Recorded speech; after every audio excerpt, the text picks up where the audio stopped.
acabamos hoy, pero no acabaremos de disfrutar nunca de los hechos del Espíritu Santo, ¿verdad? Y en ellos hemos intentado transmitir a lo menos 7 de los hechos que podemos considerar en la palabra. Uno de ellos es cómo el Espíritu de Dios transforma el carácter, y hablábamos de Pedro como un hombre transformado.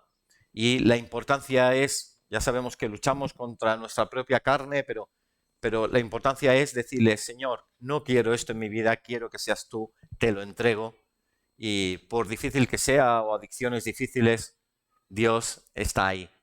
Luego también formó su iglesia. Conocemos la historia en Pentecostés, cómo formó algo nuevo, que era la combinación del ser humano con el Espíritu de Dios. Y justamente el Espíritu de Dios introducido en el ser humano. Y así se forma la iglesia.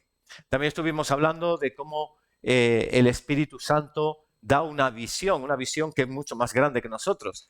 De hecho, veíamos el ejemplo del primer mártir, Esteban, cómo veía el cielo a pesar de que estaba en un momento de tribulación. Estuvimos hablando también la propia experiencia con el Espíritu Santo.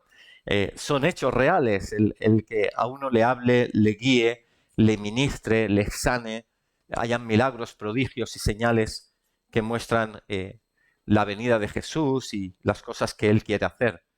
Estuvimos hablando también en ese contexto, hablábamos de Felipe, hablábamos también de fusión, de cómo Pedro fue a casa de Cornelio por una visión conjunta y Dios había provisto no un pueblo elegido, sino una combinación de pueblos que hacía que alcanzara a todo ser humano. Y así, tanto judíos como gentiles, estamos llamados a la adoración de Él. Y hablábamos la semana anterior sobre extensión, cómo Dios utiliza para extender su reino a personas concretas. Y así usó a Pablo, y así nos usa a nosotros, usó a los apóstoles, usó a los diáconos, a los servidores y servidoras del Altísimo. Y hoy quería hablar de lo nuevo, cómo Dios ve lo nuevo. Y he puesto una sintonía musical aquí de fondo para que hiciera el momento un poco más álgido, ¿no? De ¡pam! Lo nuevo, ¿no? Y muchas gracias. Y, y ha quedado chepe. y, y, y entonces quiero simplemente transmitir que el Espíritu Santo siempre hace cosas nuevas. Hay quien puede pensar, bueno, en el cielo quizá nos aburrimos porque cantaremos siempre la misma canción, pero es una canción que es renovada, es una adoración renovada. Sabremos ya todas las cosas, entonces nada nos inspirará. No, seguiremos conociendo toda la eternidad porque siempre Dios tiene cosas nuevas que mostrarnos. Y en nuestra combinación de cartas, y hay por ahí gente que está diciendo, bueno, al final de la serie las repartirá las cartas. Y digo, sí, haremos una manita de cinquillo. y bueno, tenemos 15 imágenes que nos ayudan un poco a ver el hilo conductual de la historia del libro de los Hechos, porque había una combinación de querer transmitir lo inspirado de Dios y también dar enseñanza de qué se escribe en el libro de los Hechos. Y ya te anuncio que al acabar esta exposición de estos 15, en un par de minutos, pues voy a preguntarte si tienes alguna pregunta al respecto, si tienes alguna cuestión o si se te ha ocurrido en esta serie algo que dijeras, sí, pero esto o cómo Dios querría o qué podemos hacer para, y de alguna manera alimentar pues lo nuevo también en esta predicación. Entonces, así que puedes pensar, o si hay una pregunta que se estaba formulando, pues de aquí a unos minutos te voy a dar paso para ello. Entonces decíamos que empieza el libro de Hechos con la ascensión de Jesús, como en cuerpo glorificado sube al cielo y un día volverá. Luego, en este primer capítulo también se habla como hay un apóstol que falta y el 12 es número de gobierno y por tanto se añade con Matías. En el capítulo 2 llega Pentecostés, el Espíritu Santo a los corazones. Vemos milagros y prodigios que se suceden en la Puerta de la Hermosa, con Pablo, con Pedro, a lo largo de toda la Escritura. También hemos visto a Ananías y Zafira como realmente Dios es un Dios bueno y compasivo, pero también es temible y solemne. Y engañar al Espíritu Santo fue nefasto para estas personas. También estuvimos hablando de cómo Dios creó oportuno crear una base de diaconado, porque los apóstoles o los llamados a la palabra, a la profecía, a la oración, pues no podían cuidarse de la justicia social. Y entonces tener personas que también estuvieran sirviendo, pero no por ello menos llenos o ungidos del Espíritu Santo, como Esteban o como Felipe, las cuales encontramos historias que hablan de ellos. Vimos al primer mártir de la historia, que se narra a continuación de su predicación y también de su lapidación. A partir de matar a Esteban, parece que agradó al imperio y empezó a haber una persecución dura contra los cristianos. Y los cristianos, pues, escondiéndose, no dejaban de crecer. Era algo aparentemente contradictorio. Y en Samaria, pues, hubo una predicación de Felipe y más de 3.000 personas conocieron al Señor. Y los apóstoles se acercaron posteriormente. Así también otro momento clave es como Dios habla a Pedro para ir a casa de Cornelio, un hombre gentil, es decir, un hombre no judío. Gentil es sinónimo de no judío en este caso, pues una persona que no era judía, piadosa, pero no judía, como recibe también del Espíritu Santo, él, su casa, y muchos son bautizados también por ellos.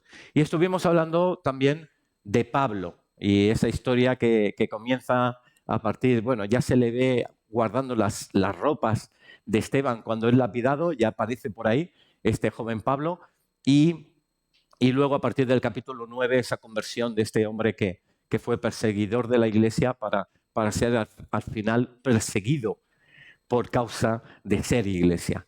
Y desde el capítulo 9 hasta el 28, pues Pablo va a ser el hilo conductual de la historia del libro de los Hechos, y eso va a conllevar pues misiones, como es enviado Pablo y Bernabé, va a conllevar también cómo es preso en Jerusalén y puede pues dar testimonio delante de Agripa, del rey, de Festo, de Félix, etcétera, cómo apela a Roma y hablar delante de César, y entonces es preso en un barco en el cual va a naufragar, y por último acaba encarcelado con una prisión domiciliaria que como comentamos en su momento, ahí acaba el libro de Hechos, pero la historia continúa diciendo que después de unos 2 años queda liberado y luego va a ser otra vez apresado y finalmente ejecutado en Roma.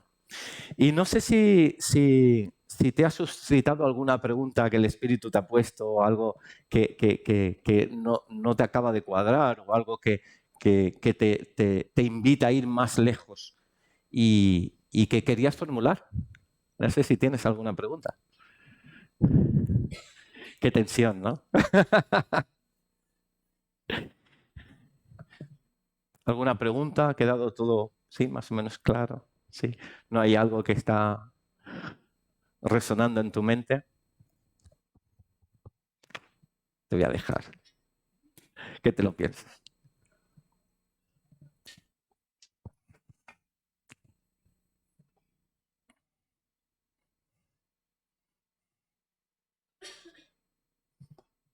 ¿No?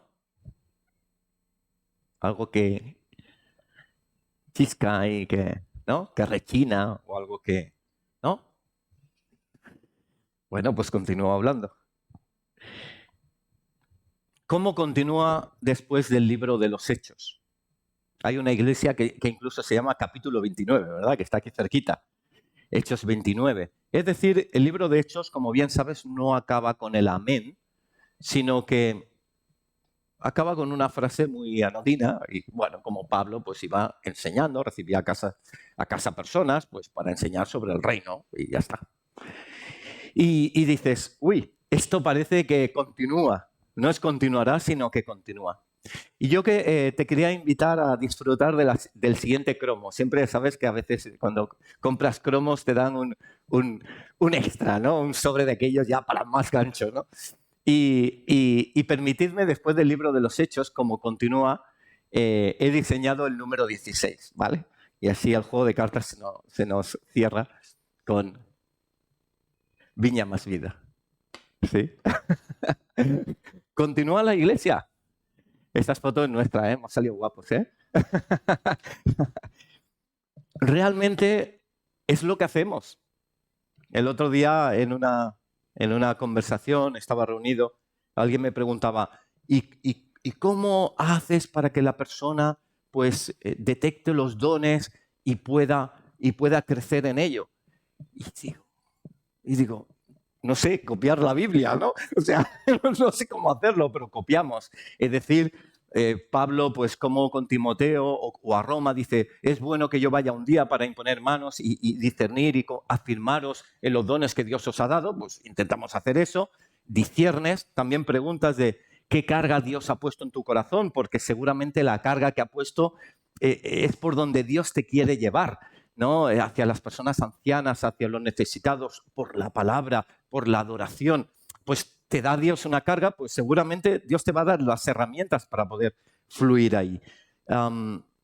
Y realmente haces lo que pone. Pero bueno, dice Pablo también, dice, bueno, cuida del carácter, ¿no? Si te fijas, cuando Dios pone a Pablo de cómo elegir personas que sirvan, dice, le da un montón de requisitos, pero todas son de carácter. Lo único que le dice es que sea apto para enseñar, pero luego que sea de ejemplo, de testimonio, que sea fiel, que sea honesto. Realmente intentamos hacer lo mismo. Y luego, pues como hace Pablo, ¿no? De dar pequeñas responsabilidades y si es fiel en ello, quien es fiel en lo poco, Dios lo va poniendo sobre lo mucho, ¿no? Y eso lo hace Pablo, ¿no? Y entonces le dice a Timoteo, y yo te digo a ti que tú enseñes a otros para que enseñen a otros, pero que sean fieles, porque claro, pues hacemos lo mismo, ¿no?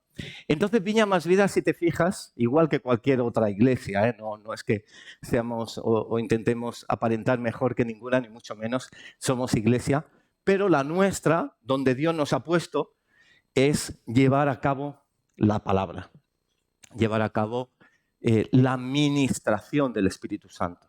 Y vuelvo a repetir qué significa ministración, ¿vale?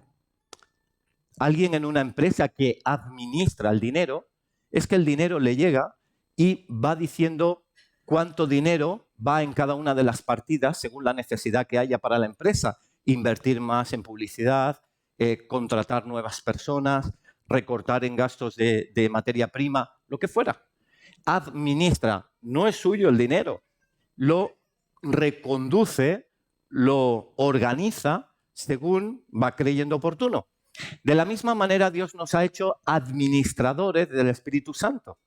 Es decir, que la unción y la presencia del Espíritu Santo está en nosotros, pero podemos dar pie, canalizar a que ese mover del Espíritu Santo sea simplemente en estar en el trabajo y actuar con fidelidad, dar un buen consejo o saber escuchar o llevar un plato de comida a aquel que lo está pasando mal, o cómo educamos a nuestros hijos.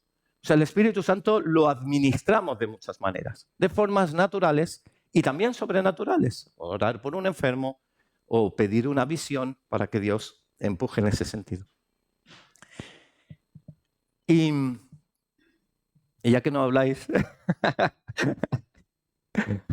yo tenía un micrófono preparado y todo, pero veo que si quieres hablar mucho, tengo un inalámbrico también para ti que ¿Tampoco? ¿No? Bueno, pues sigo yo. Y te quiero compartir un texto de... La parte de arriba simplemente es para contextualizar. Y te quiero llevar a qué es eso de lo nuevo, ¿sí? ¿Qué es eso de lo nuevo? Y lo nuevo es, imagínate una planta que tú has cultivado, que ha crecido y al final lo nuevo es que te da un fruto. Y dices, esto es lo nuevo, es lo que en el fondo esperabas, esa fresa, ese tomate, esa, no sé, mandrágora, lo que fuera, el fruto de lo que estás esperando. Y entonces el contexto de arriba en su momento lo hemos leído y es un texto que ya hemos leído, pero quiero señalar algunas cosas interesantes. Resultaba que era el momento en que Pablo conocía a Jesús y Pablo explica su testimonio en diferentes ocasiones en el libro de Hechos. Y en el libro de Hechos, capítulo 22, lo escribe de esta manera, que lo habíamos leído. Entonces uno llamado Ananías, varón piadoso según la ley, que tenía buen testimonio, todos los judíos allí moraban, vino a mí acercándose, me dijo, hermano Saulo, recibe la vista. Como recuerdas, Pablo había quedado ciego por 3 días. Bueno, hasta que se le sanara. Y vino Ananías al tercer día y dice, yo en aquella misma hora recobré la vista y lo miré. Y dijo, Dios de nuestros padres te he escogido para que conozcas su voluntad y veas al justo, que veas a Jesús y oigas la voz de su boca, porque serás testigo suyo a todos los hombres de lo que has visto y oído. Ahora pues, ¿por qué te detienes? Levántate y bautízate y lava tus pecados invocando su nombre. Y entonces hasta aquí dices, wow, aparte de una conversión fuerte con Jesús, llega un momento que al tercer día tiene que haber una espera, y te voy a decir una frase que me gustaría que no solo escribieras en la libreta o en el móvil, sino en tu corazón. Para que haya progreso es necesario un proceso. Para que haya progreso es necesario un proceso. Y Pablo no se convirtió y dice, bueno, estos son los apóstoles, me voy de misiones, aquí se acabó, yo ya sé mi llamado, sino que hay un proceso que lo que hace es pulir, trabajar, ver, que los demás vean, encajar lo que es el carácter para llevar esos dones y esa carga de parte de Dios. Incluso hasta el no saber. A mí hay personas que en estas semanas me han dicho, es que no sé a qué estoy llamado. Bueno, es parte del proceso. Disfruta la incomodidad. Estar en el reino es incómodo. Y a veces es eso. Y hemos orado y en el grupo de vida que estuve visitando esta semana, pues hubo un momento que sentimos algo para una persona en cuanto a visión. Bueno, sí, Dios nos puede ayudar, pero a veces es un silencio. Y fíjate que solo le dice, verás al justo, bueno, solo es mucho, ¿no? Verás al justo, Dios te va a usar para muchas personas, pero haz lo siguiente, levántate y bautízate. Pero no le da el detalle de que va a ser un gran predicador o un gran instrumento para los gentiles. Pero este título de aquí, Pablo es enviado a los gentiles, es donde yo quería llegar, ¿vale? Dice, y me aconteció, vuelto a Jerusalén, es decir, fue obediente a lo que le dijeron y fue a Jerusalén, con sus dudas y sus historias. Y dice que orando en el templo, es decir, fue al templo, que es el lugar donde Dios nos llama a estar. Ahora es la iglesia, ¿sí? Siglo XXI. Y dice, y ahí me sobrevino un éxtasis. Y es curioso porque él no estaba en el lugar inadecuado, sino que él estaba en el lugar adecuado. Y recuerdo un consejo que me dio un misionero que está en Nepal actualmente, ya me habrás oído quizás alguna vez decirlo, Oscar Aguayo, y él me dice, ¿conoces la voluntad específica para tu vida? Cuando haces la voluntad general para tu vida. ¿Conoces la voluntad específica? ¿Debo dejar este trabajo o debo cogerlo? ¿Debo buscar un hijo más en nuestra familia o no? ¿Debo esperar y hacer ese viaje y después de ahorrar o no debo hacerlo? Lo específico viene cuando uno cumple con lo general. Eres fiel en las cosas que Dios dice. Y él era fiel, fue fiel a Ananías, que en ese momento era como su autoridad espiritual, le hizo caso, fue al templo, y ahora viene lo nuevo, un éxtasis. Algo nuevo. Si fuera una religión más, pues diría, bueno, y fue, y sirvió, y estuvieron juntos, y más o menos todo era previsible, pero no es así, es un éxtasis. Hay un momento que él tiene, que no necesariamente lo tienen los demás, él lo tiene porque él tiene un corazón que está buscando de Dios ahí. Y en este éxtasis, que además es una palabra griega, si te sirve de algo, que simplemente es lo mismo, éxtasis, con K y con S, pero es la misma palabra, ¿Y qué significa? Significa locura. Es decir, un punto de ir más allá. De lo lógico ya ha perdido un poco sentido. Es ¡pam! Es como Juan cuando está en Patmos, de pronto entra en el Espíritu y empieza a tener visiones que para él era lo lógico de Dios, pero para los de fuera era lo ilógico del ser humano. Y Pablo entra en un éxtasis. Quizás éxtasis no hemos tenido mucho en nuestra historia, ¿no? Pero igual te acuerdas cuando conociste al Señor, fue como, ¡wow!, un éxtasis. O cuando estabas, no sé, conduciendo y de pronto sentiste fuerte la presencia de Dios. O estabas en la iglesia y sentiste orar por alguien de una forma tremenda, ¿no? El otro día comentaba Monse, dice, aquí salieron unas personas para ser enviados como misioneros en un momento dado porque tienen carga. Cuando hicimos un llamado la semana pasada y hubo ministración sobre personas que tienen carga por otros países.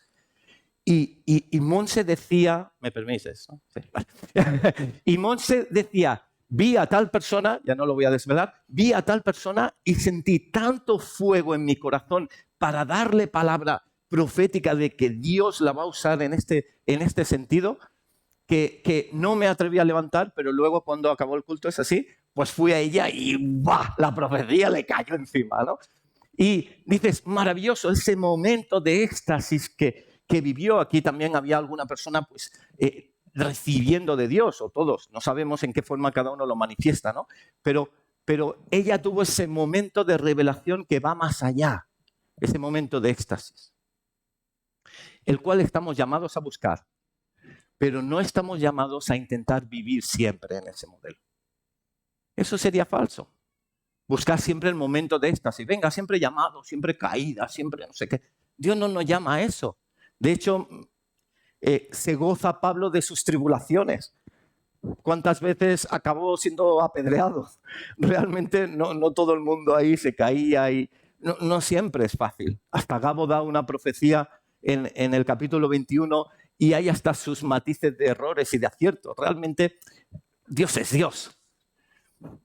Sí nos llama a estar atentos, pero no a estar dependientes. Y fíjate lo que dice. Empieza después del éxtasis una conversación con Dios. Una conversación con Jesús que dura tan solo lo que veis en pantalla. Dice, vi al Señor que me decía, date prisa y sal prontamente de Jerusalén, porque no recibirán tu testimonio acerca de mí. Y Pablo, lo he puesto en colores para que nos sea un poquito más fácil, Pablo pues responde y dice, yo dije, Señor, siempre es más extenso el ser humano, ¿no? Se enrolla un poco más. Señor, ellos saben que yo encarcelaba y azotaba en todas las sinagogas a los que creían en ti. Y cuando se derramaba sangre de Esteban, tu testigo, yo mismo también estaba presente y consentía en su muerte y guardaba las ropas de los que le mataban. Pero me dijo, ve porque yo te enviaré lejos a los gentiles. Es maravilloso, es maravilloso. La voluntad de Dios es como ir tirando de un hilo que vas descubriendo trocito a trocito, centímetro a centímetro. El otro día también tuvimos una reunión, una entrevista, tomando un café con alguien y me preguntaba, ¿por qué Dios, Jesús, hablaba en parábolas delante de gente que no entendía nada y luego lo explicaba en intimidad a sus discípulos para que lo entendieran y los otros se quedaban con toda la duda? Porque Dios es un Dios de buscadores. Dios no llega y te dice, tú vas a hacer esto, tú esto, tú esto, tú esto, tú esto y ya, venga. Sino que Dios se esconde muy bien. Es presente. Es como si estuviera detrás de la columna o ahí. Está. Pero muchas veces se esconde. Y se esconde para que seamos nosotros los que le busquemos. A pesar de que no veamos. A pesar de que los demás puedan decir otra cosa.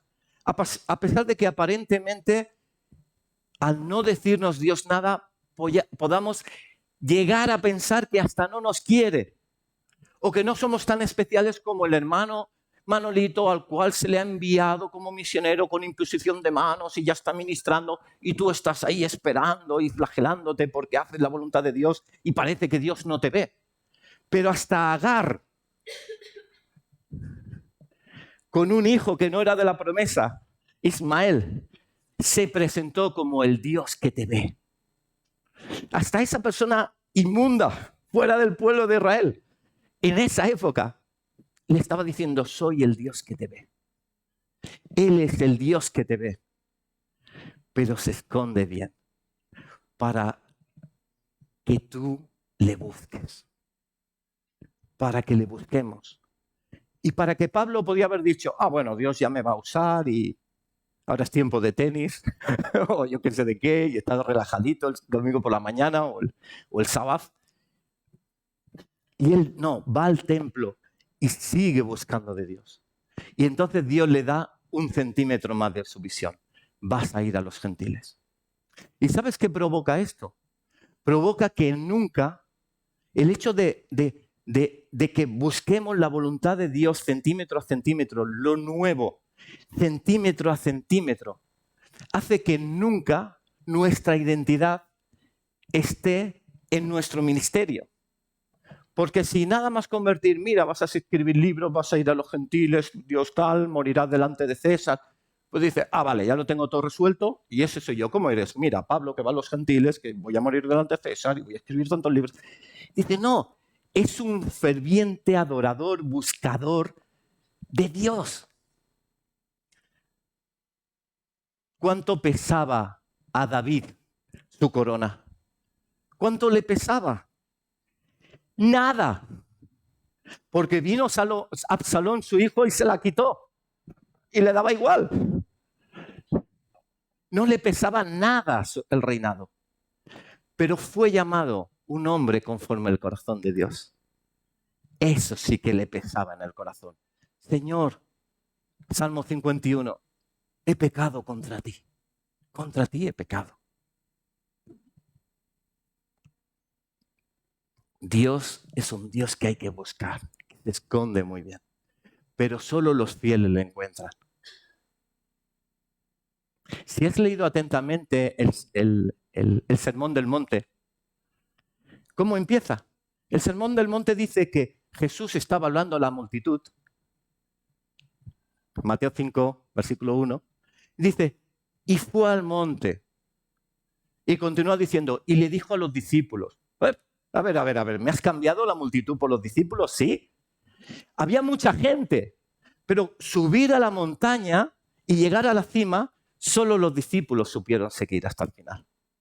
¿Y quién se llevó el premio de sus secretos? Los discípulos, los que siguen, los que fielmente no buscan su propio interés, sino que es para Dios. A eso estamos llamados.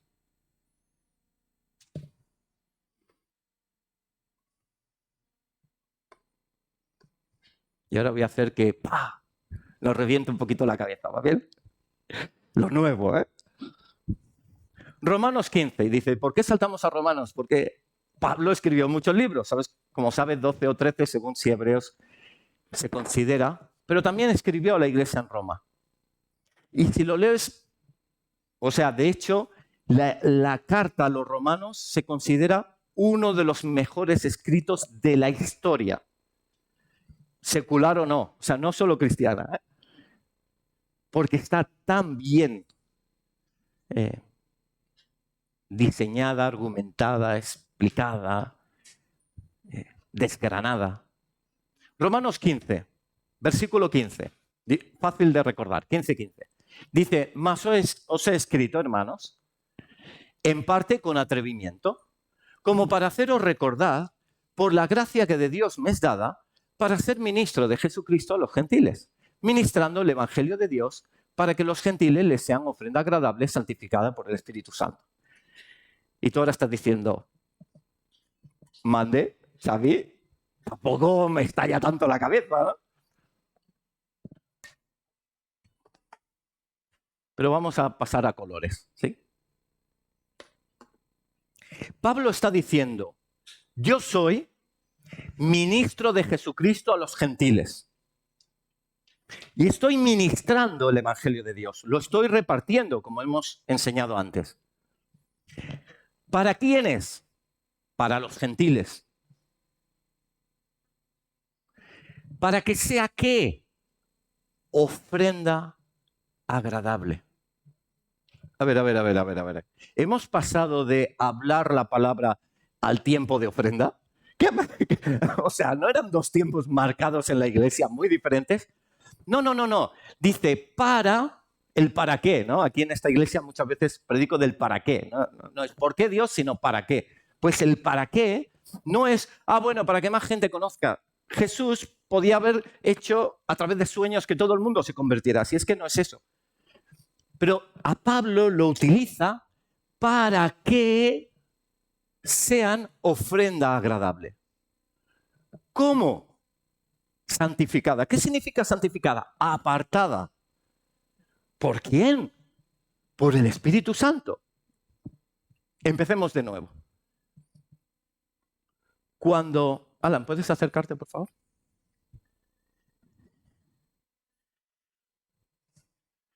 Es majo, ¿eh? Cuando Pablo se acerca a un gentil y le habla de Jesús, no es solo tomar la escritura y que se convierta, pues mira, acompáñame, en la iglesia te voy a presentar, es bonito. Hay mucho más ahí. En el momento que se le habla por la palabra es ese árbol y llega y da un fruto. Y el Espíritu Santo, David, el Espíritu Santo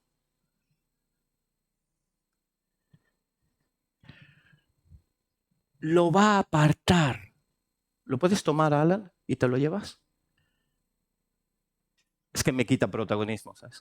Y se lo lleva. Alan, ¿puedes volver a salir?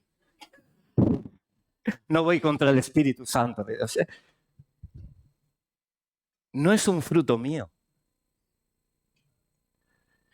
Es una ofrenda a Dios. Es una ofrenda a Dios que a fin de cuentas todo lo hizo el Espíritu Santo. Ponte aquí de pie, por favor. Y porque el Espíritu Santo habló a Pablo, le envió a Ananías, le libró, le fue hablando su plan, lo llevó a la iglesia de Antioquía, estuvo sabiendo esperar. Los ancianos de la iglesia y profetas lo enviaron a las misiones. Fue a las misiones, se encontró con un gentil, le habló de Jesús redarguido por el Espíritu Santo, encontró ese encuentro de poder. El Espíritu Santo ya estaba hablando en el corazón de ese gentil y el Espíritu Santo lo aparta, te lo puedes volver a llevar, y lo aparta para él. Todo ha sido simple una ofrenda a Dios. Una ofrenda a Dios. Mas os he escrito, hermanos, en parte con atrevimiento, como para haceros recordar, porque a veces olvidamos las cosas. Por la gracia que Dios me es dada, es decir, por el regalo de poder hablar a otros.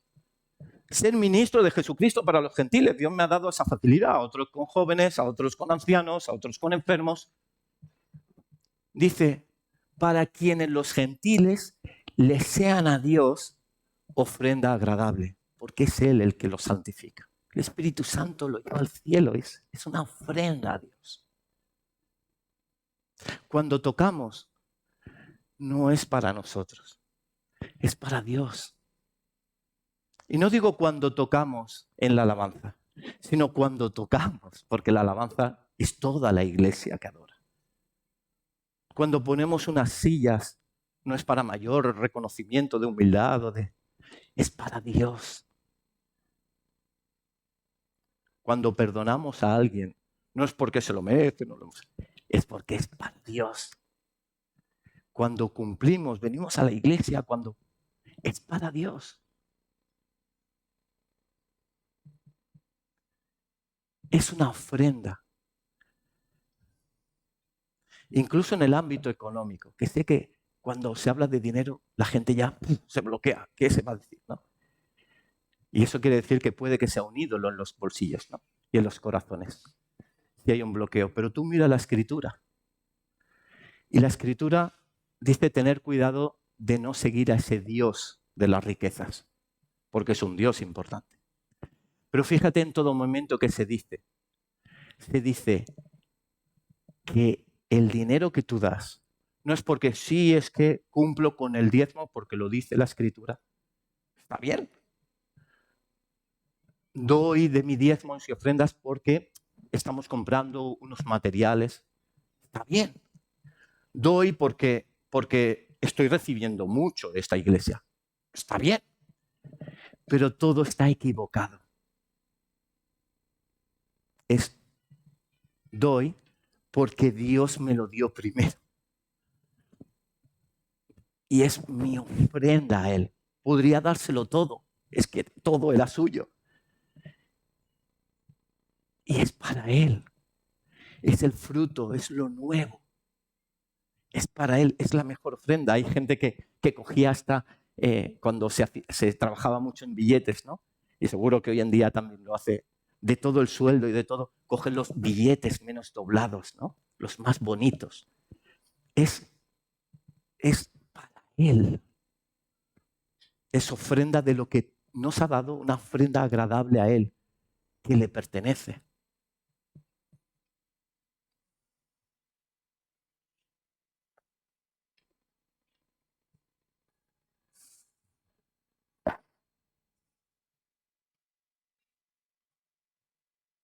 Y Pablo y Bernabé, cuando son enviados a las misiones, que lo hablábamos la semana anterior, hay un momento que llegan a Antioquía de Pisidia.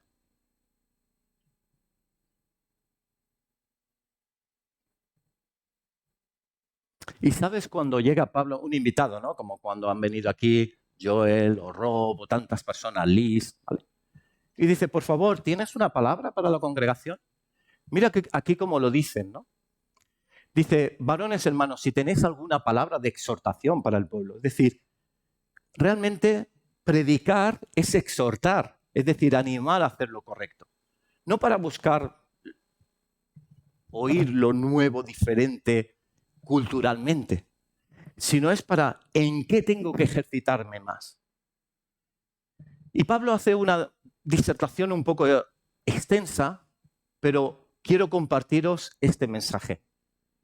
Porque a la verdad comienza a hablar desde el inicio de toda la historia. Pero hay un momento que se detiene en David y dice, porque a la verdad David, habiendo servido a su propia generación, según la voluntad de Dios, durmió y fue reunido con sus padres y vio corrupción. Acaba más adelante, ya ves, versículo 47, conectando con una profecía que decía, te he puesto, Pablo, para luz a los gentiles, a fin de que seas para salvación hasta el último de la tierra. Está bien. Pero lo que hay detrás de eso es haber servido a tu propia generación. Y quiero que te quedes con esto en el corazón. ¿En qué forma estás sirviendo a tu propia generación? Como ofrenda para que el Espíritu tome de lo suyo y sea agradable a Dios. Y no solo hablo de ministerio en la iglesia, en tu trabajo, en tu familia, con tus padres, con tus tíos, con tus amigos, en ese club de deporte o en ese gimnasio, donde fueras. ¿Cómo estás sirviendo a tu propia generación?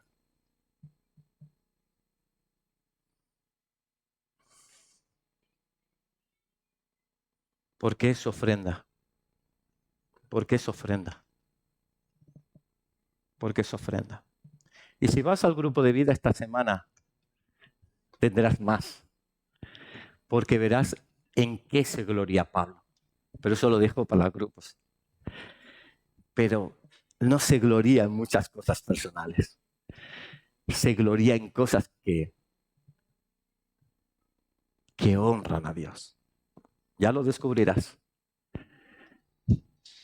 Ofrenda a Dios. Así, y finalizo. Pablo, Dios permitió que fuera más o menos por el Mediterráneo. Se dice que hasta a España llegó a venir. Fue sepultado, muerto en Roma finalmente.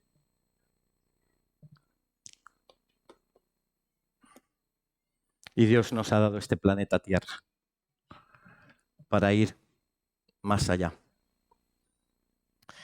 Acaba el libro de Hechos y tomé de un libro esta información. De todas maneras, es una información que, entre comillas, tenemos que tomar con pinzas, porque no sabemos cómo de fiel es. Pero relata qué sucedió con cada uno de los apóstoles. Que si unos a Egipto, que si otros a Oriente, que si otros, ¿vale? Hasta ahí dices, bien. Lo que ocurre es que sí que es verdad que en la época había mucho deseo de que viniera un apóstol o de que hubiera venido un apóstol, pues para hacer un lugar de adoración, ¿no? En Santiago de Compostela vino Santiago el apóstol y entonces haces un camino de adoración. Entonces no lo sabemos, pero seguro que hay bastante de verdad en esto, porque estamos hablando del siglo I, ¿vale? Dice, según la tradición de la iglesia primitiva, Mateo y Marcos bajaron a Egipto. Tadeo se fue a la región que ahora es Irán e Irak. Andrés fue a la actual Rumanía, Bulgaria y Rusia.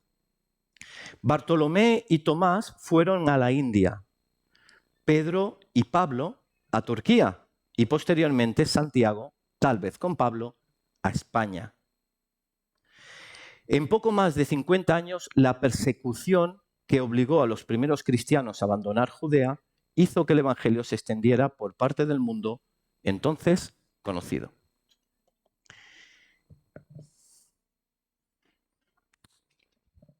Solo para hacer ofrenda a Dios. Y no vivieron de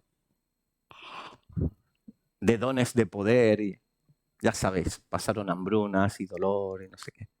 Y nosotros como iglesia, los días son muy cotidianos, pero buscamos lo nuevo de Dios. Voy a pedir al grupo de adoración si puede. Y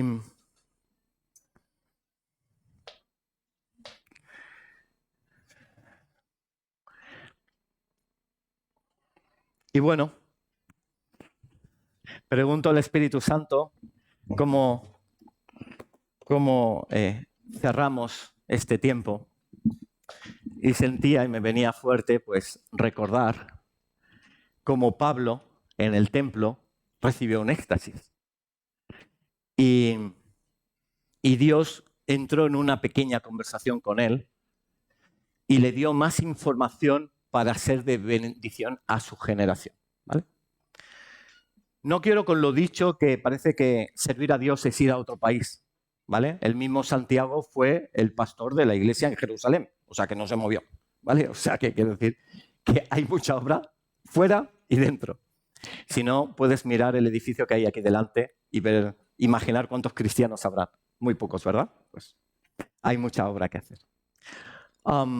Voy a pedir ahí donde estés si de alguna manera ha tocado la palabra tu corazón y te gustaría entrar en ese éxtasis de lo nuevo para ti, puedes ponerte de pie, porque voy a pedir que se ore por ti y si Dios quiere, igual hay alguna profecía o algo de parte de Dios. O simplemente el orar por ti va a empezar un diálogo interno con Jesús.